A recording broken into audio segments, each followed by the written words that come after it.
What began as a topic introduced by Professor Louise Fields on gun control turned out to be an incredible journey involving research, reflections, and a final outcome in the form of a campaign.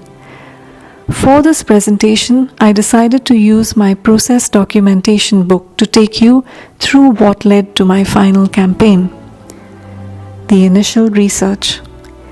The exhaustive list of websites on articles, reports, library of information shared by everyone in the class kick-started the project on gun control after Professor Fields shared a Time magazine article titled "The Next Gunfight" by Michael Scherer, dated January 2013.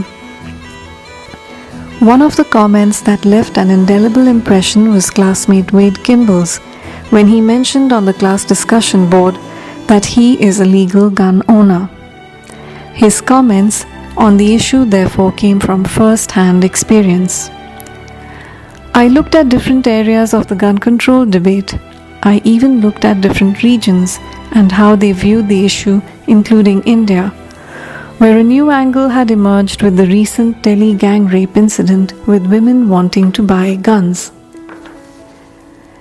Tracing the history of gun control. Looking at the history on the subject, it was interesting to read about the different views that influential people have had over the years, influencing how the issue was handled by both lawmakers and lawbreakers. Different points of view. On the one hand, it cannot be denied that gun control has come into existence through the insecurities of those in power to squash any attempts by an underdog who threatens their position. On the other hand, to find joy in another's trouble is, as man is constituted, not unnatural, though it is wicked. And to find joy in one's own trouble, though it is madness, is not yet impossible for man. These are the chaotic depths of that dreaming nature that humanity has to outgrow. With extreme opposing views on the gun control issue, a definite solution that keeps everyone happy seems like a distant dream.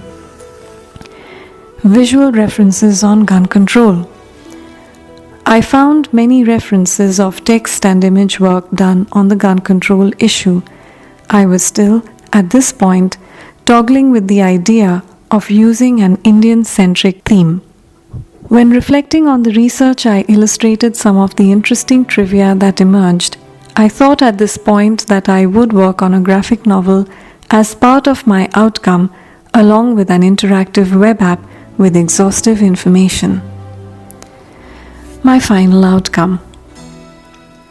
After initially considering a more global approach, I narrowed it down to the gun control debate in the US, targeting a demographic aged 18 onwards, 18 years being the legal age to own a gun in the US. I looked at approaching the concept of the campaign to spread across magazine ads, newspaper ads, hoardings, posters, and related paraphernalia like trees. I also looked at carrying forward the concept in a website with an active blog. The visual personality that I worked towards was heavily influenced by the SCAD course GRDS 723 readings on semiotics. I used metaphors and visual rhetoric to play a role in communicating the information. I worked on possible website for the campaign, including an interactive blog which could look at debates and discussions to have a platform.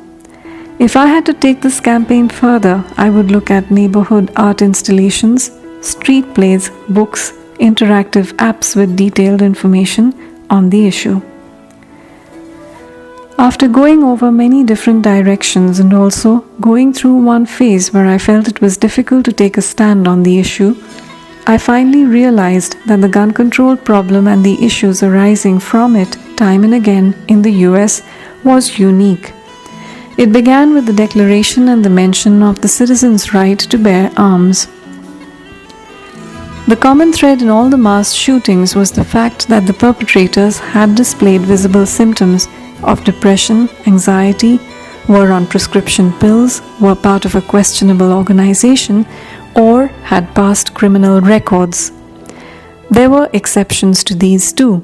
However, There also existed the other side of the coin where people felt safer owning a gun.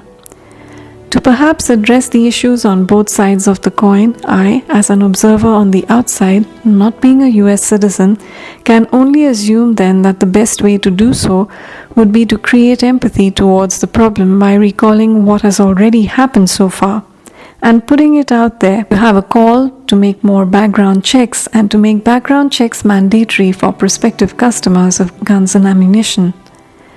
In terms of the visual language of the communication, I was heavily influenced by SCAD GRDS 723 content about semiotics.